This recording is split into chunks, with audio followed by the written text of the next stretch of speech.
Alhamdulillahi Rabbil Alamin. Wassalatu wassalamu ala ashrafil anbiya'i wal mursalin wa ala alihi wa ashabihi ajma'in. Allahumma rabbi shrah li sadri wa yassir li amri wahlul 'uqdatam min lisani yafqahu qawli wa la hawla wa la quwwata illa billahil 'aliyyil 'azim. Allahumma la sahla illa ma ja'altahu sahla wa anta taj'alul huzna in syi'ta sahla. Rabbi yassir wa la tu'assir wa atmim bil khair, amma ba'd. Maksud beriman dengan Rasul. Salah satu daripada rukun iman, kita diwajibkan, diperintahkan supaya beriman kepada Rasul. Jadi bila diwajibkan kita beriman kepada Rasul, bukan sahaja kepada Nabi Muhammad SAW, bahkan Nabi Rasul-Rasul yang terdahulu. Jadi di sini perbahasan dan perbincangannya, apakah maksud, apakah pengertian beriman dengan Rasul. Okey, terus. Maksud beriman dengan Rasul ialah beriman dengan Nabi-Nabi dan Rasul yang disebutkan oleh Allah dalam kitabnya. Bilangan mereka tidak diketahui dalam arti kata yang sebenar kecuali oleh Allah Subhanahu Wa Taala sahaja. Perlu beriman dengan para Nabi secara umum kerana tidak dapat nas yang sahih tentang bilangan mereka yang sebenar. Jadi yang wajib kita tahunya yang 25 orang Nabi lagi Rasul yang Allah Ta'ala sebut dalam Al-Quran. Adapun bilangan yang lain yang jumlah mereka lebih ramai daripada yang disebut itu, yang tu tak wajib kita bersiasat kita nak cari, kerana dalam Al-Quran tak disebut. Cuma adalah andaian-andaian yang tertentu bilangan Rasul banyak ni, bilangan para Nabi banyak ni, tetapi tidak ada satu maklumat yang sahih lagi soreh tentang jumlah bilangan yang tepat. Jadi bagi kita macam mana? Kita beriman je selain daripada 25 rasul itu, ada lagi rasul-rasul yang lain yang diutuskan oleh Allah, yang Allah Ta'ala sebut sebahagiannya kami telah kisahkan, kami telah dedahkan, kami telah sebutkan nama-nama mereka di dalam Al-Quran. Sebahagian yang lain kami tidak kisahkan, kami tidak sebutkan, kami tidak namakan nama-nama mereka di dalam Al-Quran. Jadi bagi kita terima sahaja. Okey, terus. Firman Allah Subhanahu Wa Taala, "Wa ma arsalna min rasulin illa liyuta'a bi idznillah, walau annahum idh zalamu anfusahum ja'uka fastaghfirullah wastaghfara lahumur rasul lawajadullaha tawwabar rahima." Wa ma arsalna min rasulin, dan kami tidak mengutuskan daripada mana-mana rasul. Sebab itu didatangkan dengan kalimah apa? Nakirah. Rasulin maknanya isim nakirah. Tidak ada tanda di situ alif dengan lam.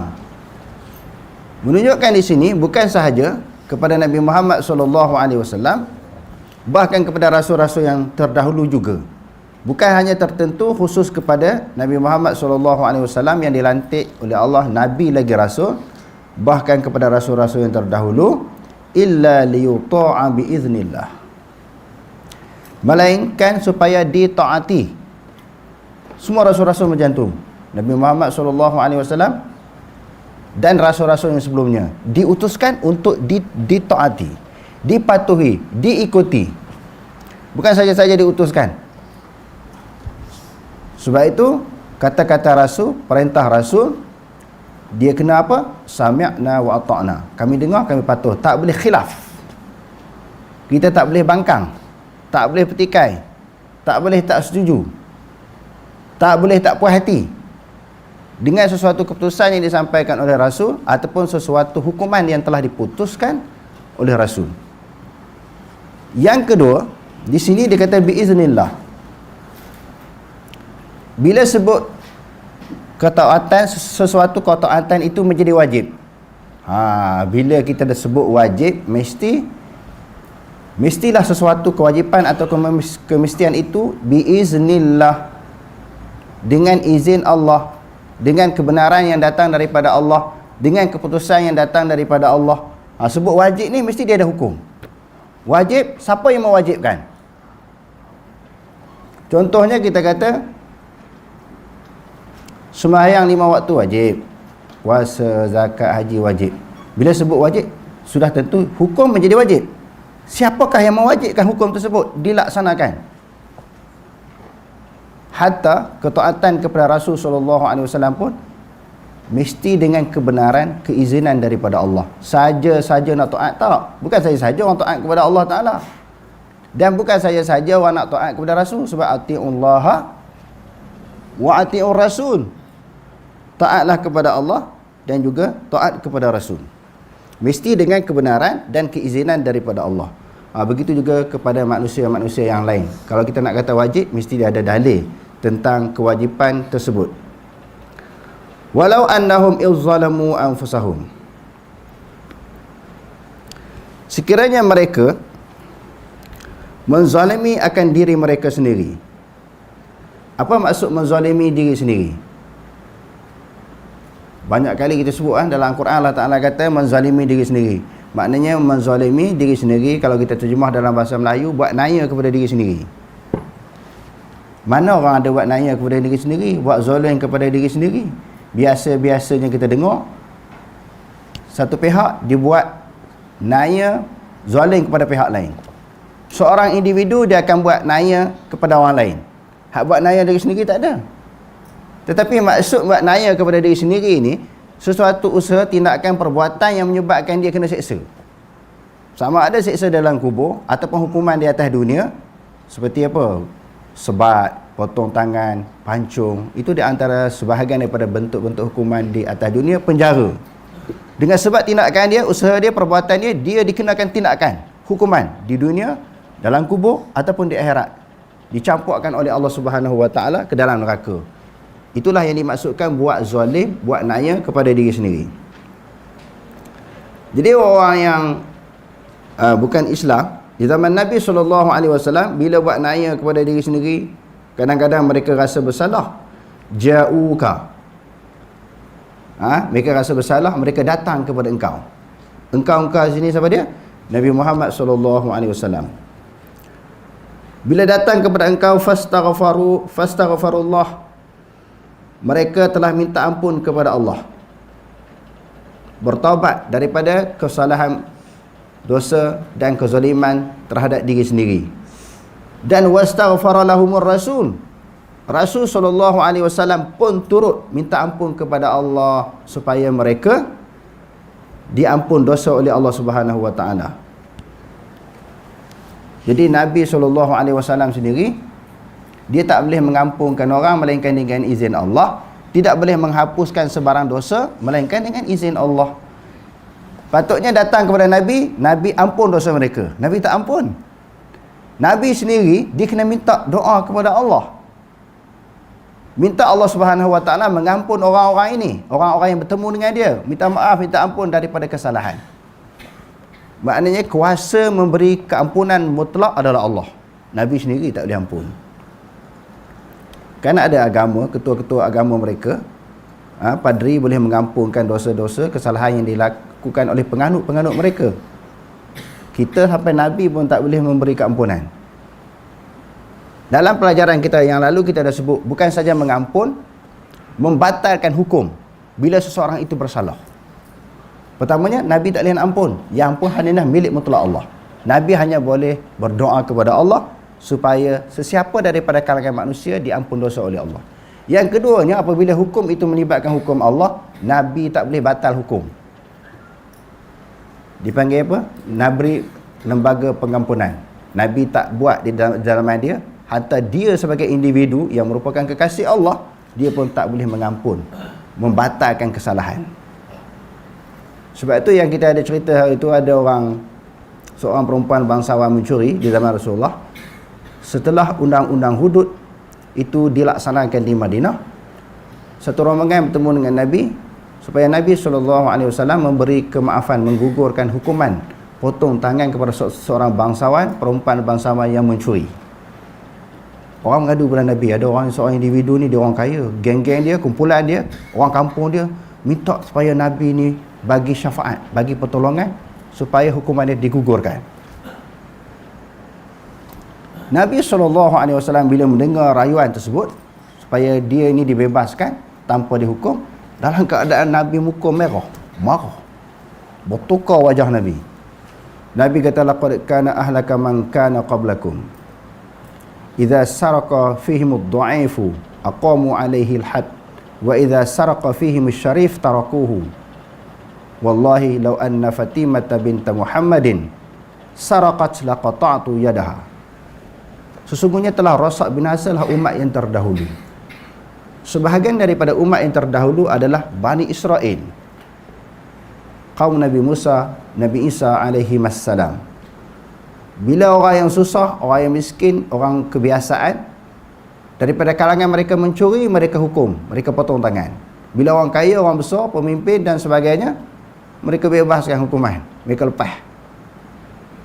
Sebab itu hancur binasa, tidak ada peraturan undang-undang, tidak dapat ditatbikkan, dilaksanakan. Undang-undang untuk orang miskin, untuk orang susah je. Pembesar-pembesar negara melakukan kesalahan, dibebaskan. Negara rosak, hancur, undang-undang tidak dilaksanakan, dikenakan kepada golongan yang tertentu sahaja, bukan untuk semua manusia. Nabi kata, kalau anakku Fatimah binti Muhammad ini mencuri, tak payah orang lain potong tangan, aku sendiri yang akan potong tangan. Oi, anak pemimpin, anak khalifah, anak Perdana Menteri, anak Presiden, tak ada keistimewaan, sama saja. Sebagaimana orang lain perlu tunduk, akur, patuh kepada undang-undang negara, anak Nabi sendiri, kalau sekarang ni anak siapa-siapa pemimpin negara pun sama hukuman dia, tak ada beza. Melibatkan apa masalah hukuman yang melibatkan potong tangan ke, sebak ke, pancung ke, tak ada perbezaan. Sebab itu kita tengok dalam dunia sekarang ni, dunia tidak ada keadilan. Sebab itu perlunya ada alam akhirat, hari kiamat. Sebab ada mahkamah lain selain daripada mahkamah dunia, ada mahkamah di akhirat pula yang akan menghukum keputusan yang dilakukan oleh manusia.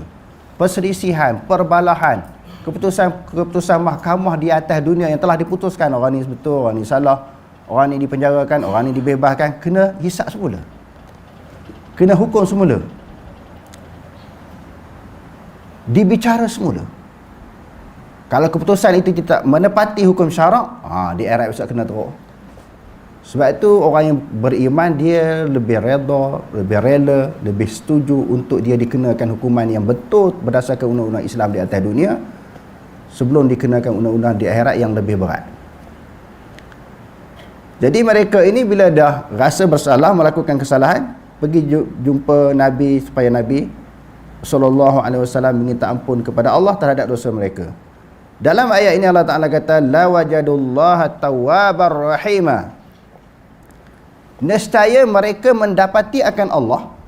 Bila mereka buat dosa, buat salah, minta ampun kepada Allah dan minta supaya Nabi pun berdoa kepada Allah Ta'ala supaya mereka diberi keampunan. La wajadullaha tawwabar rahima. Nescaya mereka mendapati Allah Ta'ala maha menerima taubat lagi maha penyayang. Yang ni selalu kita sebut. Kalau bab sembahyang, Allah Ta'ala kaitkan dengan zakat. Aqimus solah wa atuz zakah. Sembahyang hubungan dengan Allah, zakat hubungan sesama manusia, untuk bersilaturahim, berhubung, mengeratkan kasih sayang sesama manusia. Diperintahkan kita bayar zakat.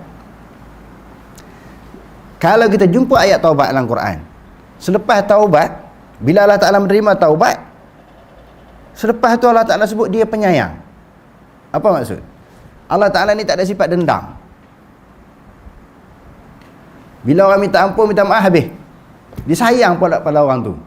Orang yang melakukan kesalahan, melakukan dosa, setelah dia maaf, dia sayang pula.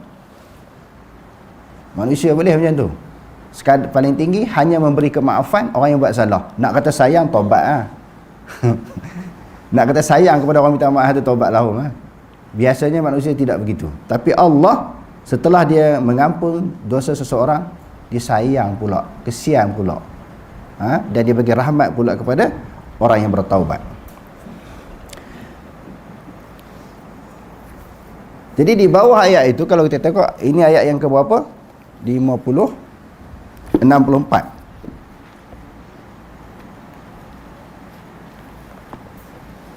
Bila dah pergi serah diri kepada Rasul supaya minta Rasul minta ampun terhadap dosa mereka, bila Nabi SAW membuat sesuatu keputusan, menjatuhkan sesuatu hukuman kepada mereka yang pergi jumpa Nabi ini tadi.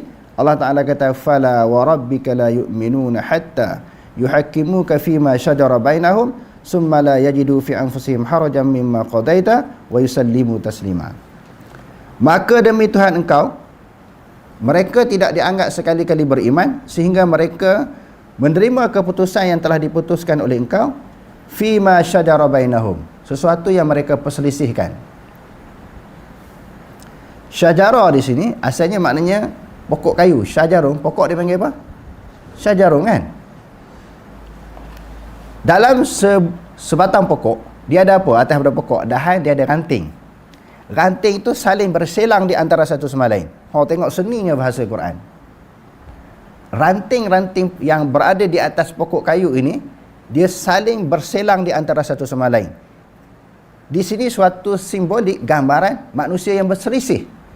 Fima syajara bainahum, sesuatu yang mereka perselisihkan, yang berbalah, berkelahi. Manusia kan suka bergaduh. Gaduh dalam Facebook, dalam grup WhatsApp, dalam TikTok kan. Macam-macam isu bergaduh. Jadi bila bergaduh ni, kalau zaman Nabi, orang rujuk kepada Nabi.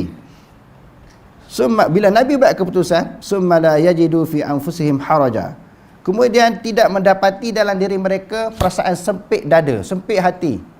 Terima keputusan Nabi ni, mulut terima, hati tu jadi berat.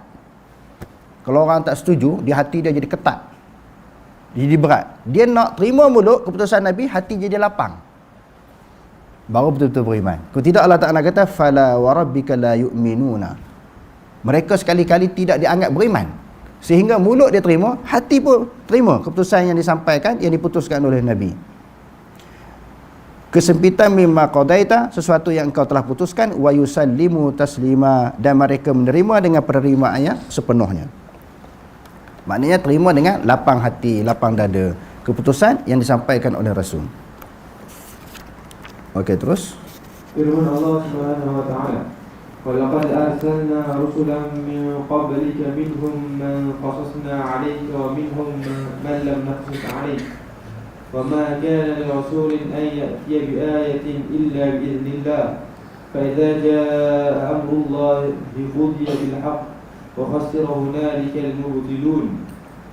Sesungguhnya telah mengutus oleh kami akan rasul, seseorang rasul ataupun mana-mana rasul, sebagaimana yang kita sebutkan tadi, sebelum daripada engkau wahai Muhammad. Minhum, ini yang kita sebut tadi tuan-tuan. Cuba tengok, perhati ayat ni. Minhum man qasasna alaika, sebahagian daripada rasul-rasul yang diutuskan oleh Allah Subhanahu wa taala, yang kami kisahkan, yang kami sebut sejarah mereka kepada engkau wahai Muhammad. Maknanya sebut dalam Quran. Di antaranya apa? Hak 25 orang tu. Hak tu memang Allah Ta'ala sebut dalam Quran. Adam, Idris, Nuh, Hud, Saleh sampai habis tu memang dalam Quran. 25 nabi lagi rasul tu semua nama-nama mereka semua dalam Quran. Wa minhum man lam naqsushum alaik, sebahagian daripada kalangan rasul-rasul tu yang kami tak cerita dalam Quran. Jadi hadirin sekalian, bukan sahaja kita tak tahu, Nabi SAW sendiri pun tak tahu siapa nama-nama mereka. Nabi tak tahu. Sebab benda tu, maklumat tentang diutuskan para rasul sebelum Nabi, hanya Allah mengetahui, hanya Allah saja yang tahu. Jadi Nabi pun tak tahu bilangan mereka banyak mana. Jadi kita janganlah buat satu andaian jumlah mereka begian-begian, nama mereka begian-begian, si fulan bin si fulan, dah memang tak sebut dalam Quran. Dan Nabi pun tak sebut, kecuali nama-nama Nabi yang terdahulu yang disebut oleh Nabi SAW di dalam hadis-hadis yang sahih. Bukan kata ada hadis saja, mesti daripada hadis-hadis yang sahih. Lebih-lebih lagi sesuatu isu, sesuatu maklumat yang berkaitan dengan akidah, dia melibatkan hadis yang sahih. Wa ma kana li rasulin an ya'tiya bi ayatin illa bi idznillah. Tidak ada mana-mana rasul yang mendatangkan sesuatu ayat, membawa sesuatu ayat. Ayat ni apa? Ayat ni tanda-tanda kebesaran Allah. Sebahagian daripada tanda-tanda kebesaran Allah ni apa dia? Mukjizat. Yang Allah Ta'ala kata dalam Quran, tilka rusulu faddalna ba'dahum 'ala ba'd, minhum man kallama Allah wa rafa'a ba'dahum darajat. Yang demikian itu rasul-rasul yang kami lebihkan sebahagian mereka dengan sebahagian yang lain. Maknanya sebahagian rasul dia ada kelebihan yang tertentu, mukjizat yang tertentu. Mukjizat suatu tanda kebesaran Allah. Contohnya Nabi Musa yang Allah Ta'ala bagi dengan tongkat dia. Nabi Isa apa dia boleh menyembuhkan penyakit-penyakit yang ganjil. Nabi Saleh, unta keluar daripada celah-celah batu. Semua nabi-nabi dia ada mukjizat, termasuk Nabi Muhammad SAW. Mukjizat tersebut bukan saja-saja dia datang, boleh muncul dengan sendiri, melainkan mukjizat itu dikurniakan oleh Allah atas kebenaran, atas keizinan daripada Allah. Contoh yang lain, Nabi Musa bila dia lontarkan tongkat dia tu, menjelma apa dia? Ular yang besar, dia makan ular-ular yang kecil daripada ahli sihir Firaun. Semua dengan kebenaran, dengan keizinan daripada Allah Subhanahu wa taala. Sebab sebagaimana pelajaran yang sebelum ini telah kita pelajari, segala pergerakan, tindakan, perbuatan, perjalanan rasul ini sentiasa dipantau oleh Allah Subhanahu wa taala. Dia tak boleh buat kerja sewenang-wenang, sesuka hati. Di atas perintah dan pemantauan Allah. Fa idza jaa amrullah, apabila datangnya keputusan. Keputusan yang dimaksudkan di sini azab Allah. Maknanya manusia, umat-umat rasul yang lawan, derhaka, menentang risalah dakwah yang disampaikan oleh rasul mereka, Allah Ta'ala datangkan azab. Qudiya bil haq, diputuskan dengan benar. Sesuatu hukuman daripada Allah Ta'ala benar. Wa khasira hunalika, di sana rugilah orang-orang yang batil. Bila datangnya azab, hukuman daripada Allah Ta'ala ni, orang yang batil, buat salah, kafir dan sebagainya, Allah terajak sebut kafir ya.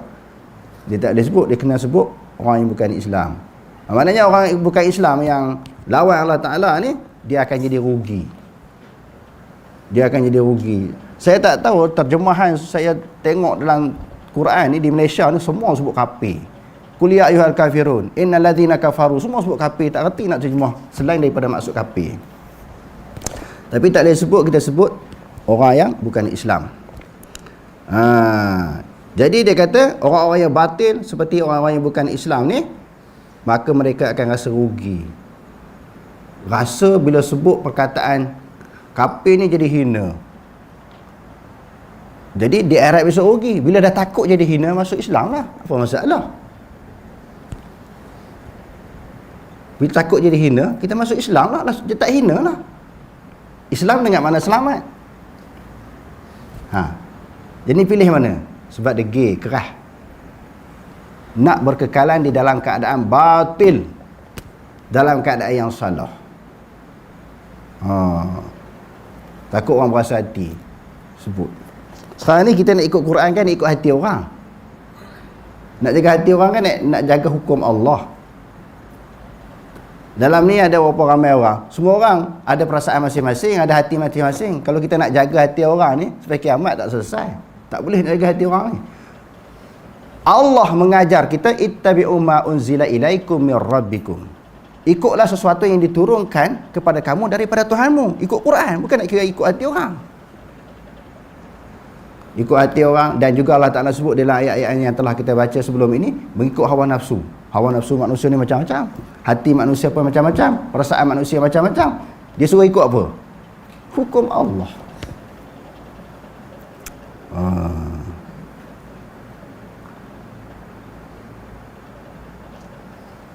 Jadi tang perkataan-perkataan kafir dalam Quran tu kena tukar kepada maksud yang lain, makna yang lain. Okey, terus. Hakikat sebenar beriman dengan Rasul ialah etikad yang tegas. Allah Subhanahu wa ta'ala telah memutuskan seorang Rasul kepada setiap umat yang menyeru manusia ke arah beribadah kepada Allah Subhanahu wa ta'ala yang tidak ada sekutu baginya, dan menolak apa yang disembah selain daripadanya. Okey. Hakikat beriman kepada Rasul mesti mempunyai akidah, pendirian yang i'tiqad yang tegas. Rasul ni bila berhadapan orang kafir dia tegas. Allah Ta'ala kata, Qul ya ayyuhal kafirun, wahai Muhammad, pergi kata kat orang kafir tu. Kamu pergi kata hak orang kafir. Nabi pun jumpa orang kafir, Qul ya ayyuhal kafirun, wahai orang kafir, la a'budu ma ta'budun, aku tak sembah apa yang kamu sembah wahai kafir. Hina ke perkataan kafir ni? Tak, itu istilah. Istilah mana boleh ubah? Boleh ubah ke istilah ni?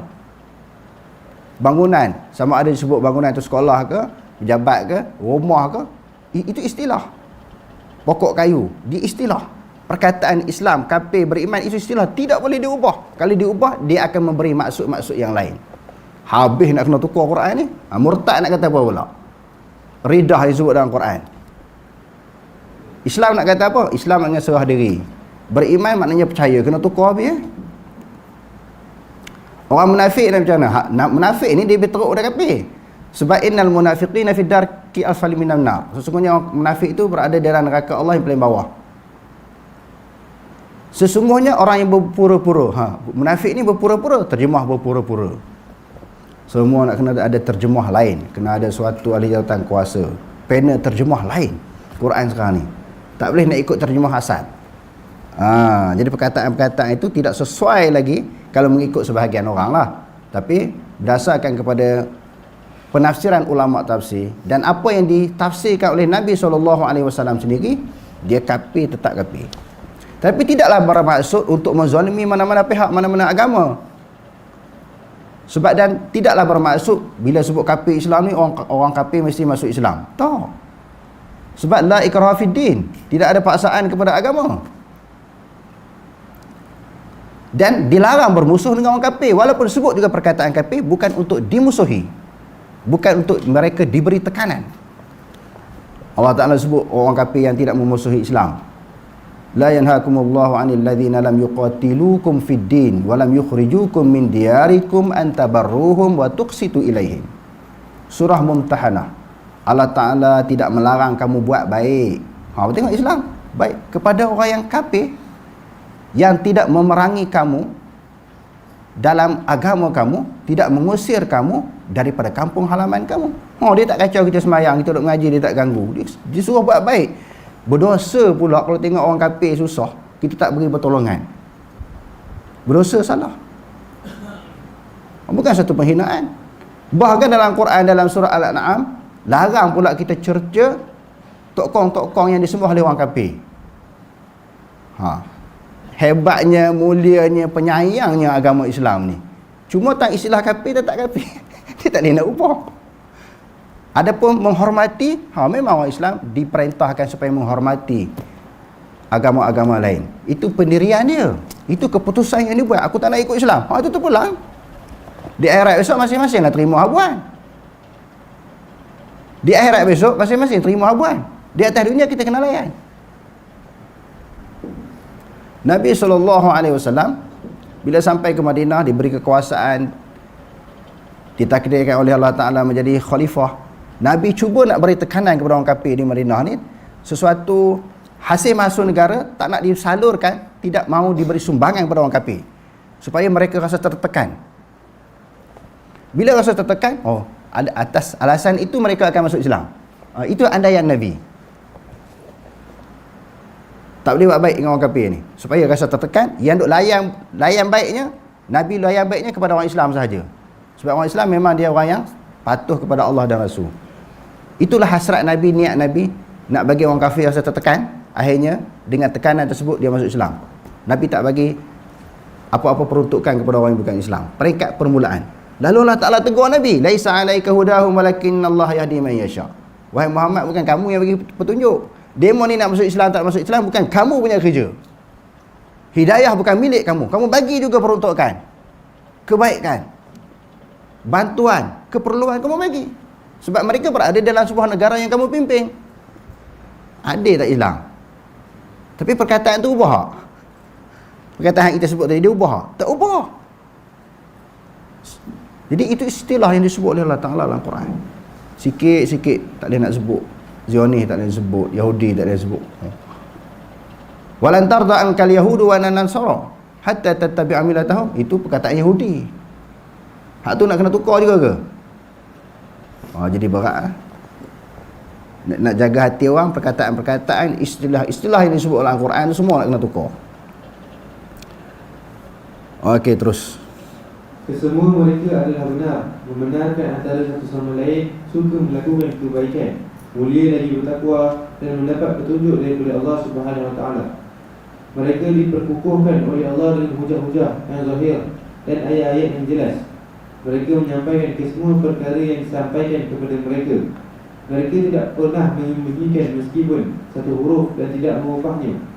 Mereka juga tidak menambah maupun mengurangkan meskipun satu huruf. Tugas para rasul ialah menyampaikan risalah kepada manusia. Kesemua mereka berada di atas landasan yang benar dan petunjuk daripada Allah Subhanahu Wa Taala.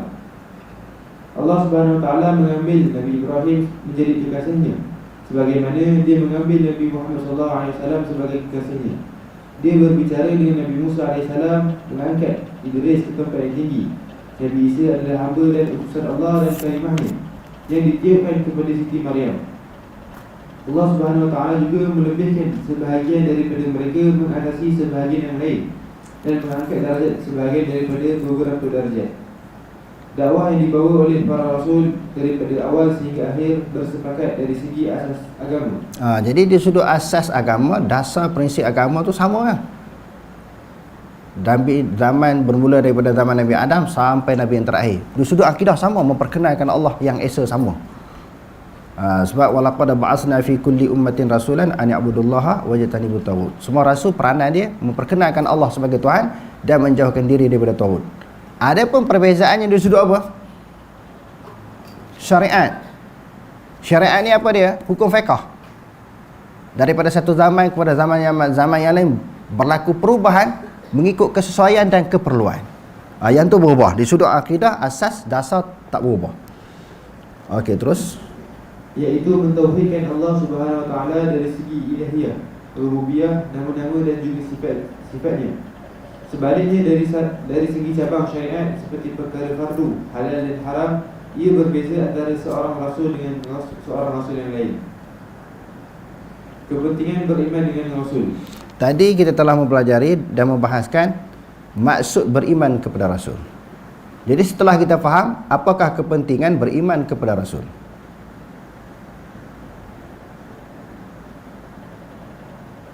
Okay, terus. Beriman kepada Rasul merupakan salah satu asas penting dalam Islam. Firman Allah Subhanahu Wa Taala, "Qul amanna billahi wa ma unzila 'alaina wa ma unzila 'ala Ibrahim wa Isma'il wa Ishaq wa Ya'qub wal asbaq wa ma utiya Musa wa Isa wan nabiyyun min rabbihim la nufarriqu baina ahadin minhum wa nahnu lahu muslimun."